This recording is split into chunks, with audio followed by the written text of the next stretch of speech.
Alrighty. Welcome everyone to another podcast in the palace. Today we are with Daniel, I'm a and regular around here. we're going to be talking about misinformation, disinformation, and how we all perceive this when we are in our daily scrolling through social media, articles on the interweb, and yeah, let's get straight into it. How are you doing, Mr. Daniel? Doing all right. How about you? Not too shabby, not too shabby. That's All good. right. That's good. Let's hop into it. The first question I want to ask you is, can you explain the difference between misinformation and disinformation? And Of why course I can. why is that so important for listeners to understand this? So yeah, misinformation, or just false or misleading information is shared like without harmful intent. The person talking to you about it isn't trying to, but while disinformation is the deliberate spread to deceive and to you know mess up whatever you're trying to do. And understanding the difference matters because not everyone is trying to share false information or do it maliciously, but Right. the big thing is we end up doing it anyway. So how limiting it and trying to separate it from interactions we have with people in our lives, it's really important. I like that. And that actually reminds me because I was reading a book named Misinformation Consensus. And on page 15, it actually quotes one study analyzed over 125,000 news stories shared on Twitter by 3 million people from 2006 to 2017. Whoa. Its main finding was that misinformation diffused deeper, faster, and farther than fact checked true information. Now, I want to say I would not be surprised if half or at least a quarter of today's population around the world would fall for misinformation. How do you Mhm. feel about that? So social media allows anyone to publish constant content instantly, which bypasses how we've done it for a long time. Which there's editors, and if you worked for a newspaper trying to post an article, you had to get it checked. You had to get it fact checked. You had to make sure you weren't spreading whatever you wanted. But now it's kind of just what we want, and you can mix in your emotions rather than truth. Right. I like that. And moving on from question two to my third question for you today is, what factors contribute to the viral spread of false information on social platforms, and how can this affect public perception and their behavior? False information often really appeals to emotion, anger, shock, and it being more shareable. Combine that with confirmation bias and algorithms that will reward that type of engagement, even though it's negative.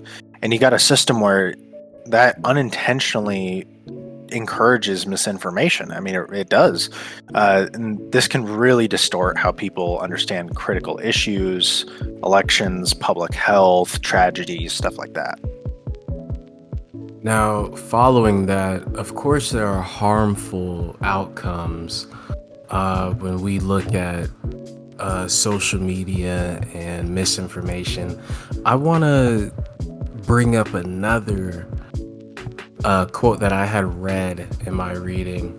It's from M7-A4. Omission bias links to an external site occurs when we judge harmful outcomes worse when caused by action than when caused by inaction.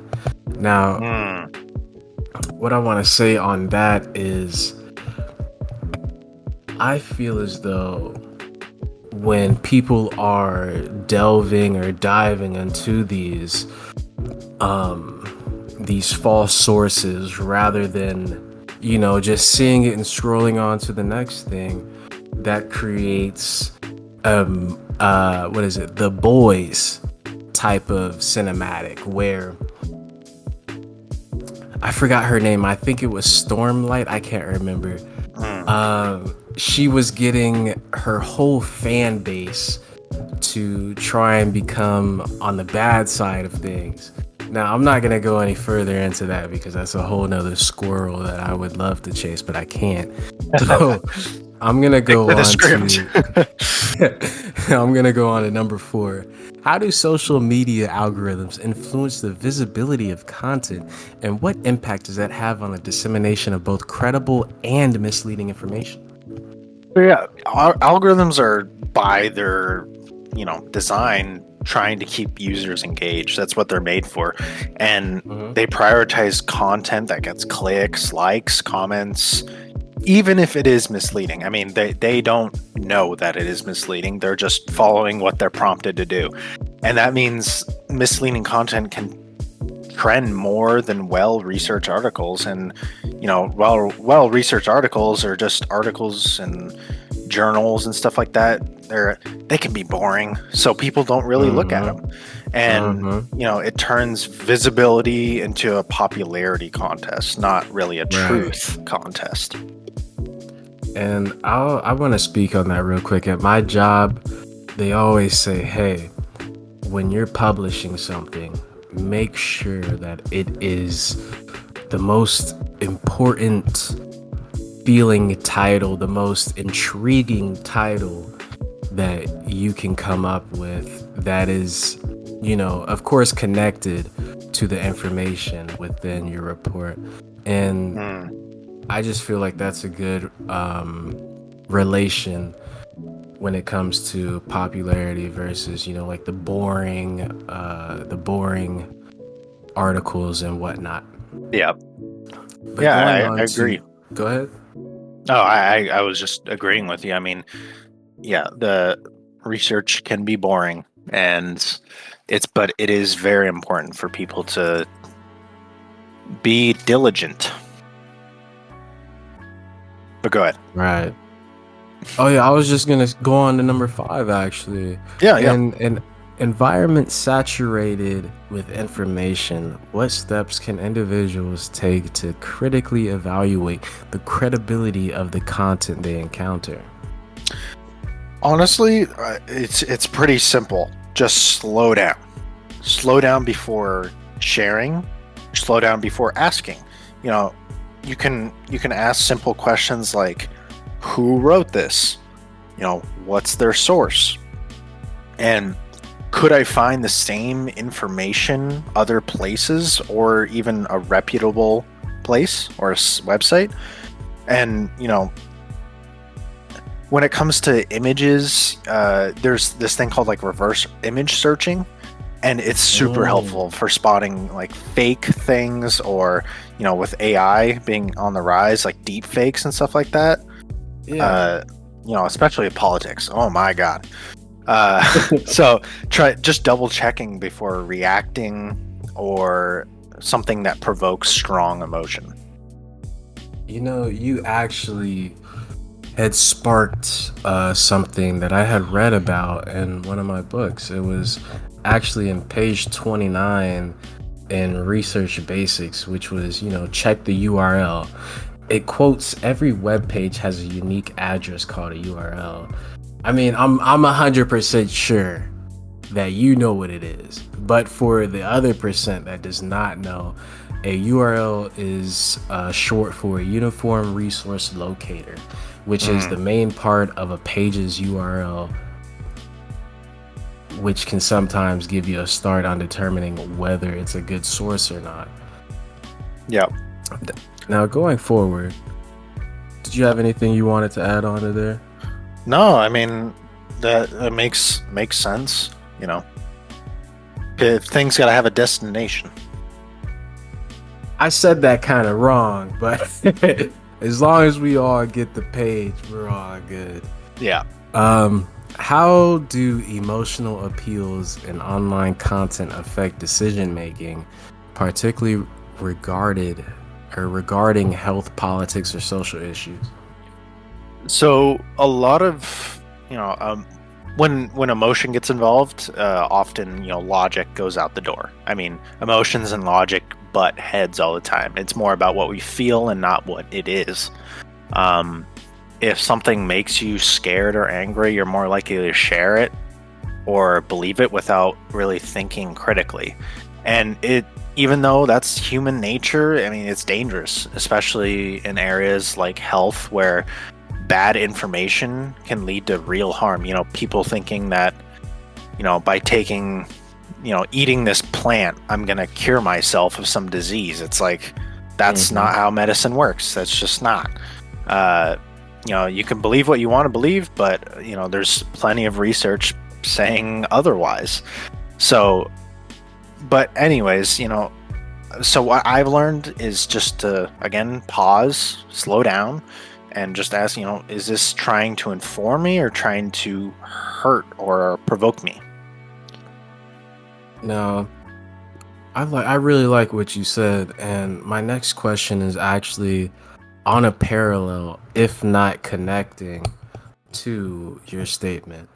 The question is, what role do echo chambers play in shaping beliefs and reinforcing misinformation? And how can users break out of these cycles? So yeah, echo chambers can be dangerous. What they really do is trap us in a loop of similar opinions and make us, blind to opposing views. And it really just builds up our kind of egos almost. And they can be really extreme. And to break out, I would say try to follow a range of sources, even ones that you disagree with, and just try to get a broader picture. It can be really uncomfortable sometimes, but it helps you stay grounded. I like that. Well, what practical strategies can social media platforms implement to reduce the spread of false information and enhance credibility? So platforms what they really could do is just prioritize content from verified sources, flag misleading posts, improve transparency in how content is recommended. And, maybe, for the user's end, like a prompt saying, are you sure you want to share this information or you want to post this? And it could really, cut down, in theory, it could cut down on impulsive sharing and maybe give the person a second thought. It really affects, on Instagram, I've seen, or even TikTok, I've seen, if there's an AI generated video, there's, a little text box saying this video is flagged as AI. That I think that's there to, in case, if it's information wise, it's to catch it immediately. I really like that. And with flagging and your idea of, double checking if the user really wants to spread that information, I really want to talk about the media literacy education. And with that, how important is media literacy education in empowering individuals to navigate the digital landscape effectively? Somewhat of how you were talking about, how AI videos get flagged and whatnot. So what key skills should it include? Yeah, I mean, media literacy is pretty essential. It teaches people how to verify sources, understand bias, and recognize, manipulation tactics. I mean, if someone's trying to spread disinformation, it should also include how algorithms work so users can understand why they're seeing content. And honestly, it really should be taught in like a core subject in school. I mean, it's that important. You need it.